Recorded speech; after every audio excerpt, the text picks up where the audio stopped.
অসম্ভব আকারে কেউ কখনো আমাকে ভালোবাসেনি। কারো পছন্দের শীর্ষে তালিকায় আমি কখনো নিজেকে শক্তপোক্তভাবে লেখাতে পারিনি। আমার ঝাপটি ধরে কেউ কখনো বলেনি তুমি শুধু আমার, তুমি আমার সবটা।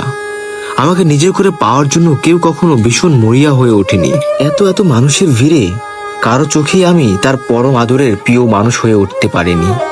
কেউ কখনো আমাকে ভীষণভাবে ভাবতে গিয়ে এক ফোঁটা চোখের পানি ফেলেনি। আমি কখনোই কারো একান্তর আপন মানুষ বা কারো খুব ভালো বন্ধুর স্থান পাইনি। কারো ব্যক্তিগত সুখ আমি কখনো ছিলাম না। আমায় ভেবে কেউ কখনো নির্ঘুম রাত কাটায়নি।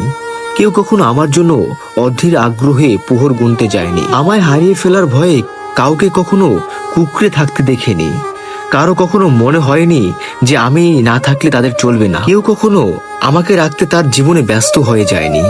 ছোট এই জীবনের গল্পে যুক্ত হয়েছিল অনেকগুলোর নাম, তবে সবাই যার যার মতো সময় কাটিয়ে, স্বপ্ন দেখিয়ে, প্রয়োজন মিটিয়ে, প্রয়োজন শেষ করে তারা আবার অপরিচিত হয়ে যায়, অপরিচিত ভাবে চলে যায় আমার থেকে। মনে হয় যেন আমি অনুভূতিহীন কোনো এক জড় পদার্থ, আমার ভিতরে কোনো কিছুই নেই।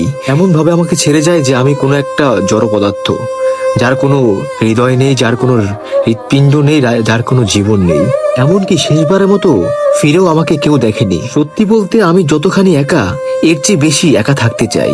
ঠিক দূর আকাশে আবছা জ্বলতে থাকা শুক্র তারার মতো, যার কোনো উপগ্রহ নেই। উদাসী সেই তারার মতো, যার মধ্যে পাওয়ার আকাঙ্ক্ষা নেই, হারানো নেই, যে একা জলে আপন মনে খসে পড়ে সংকল্পে।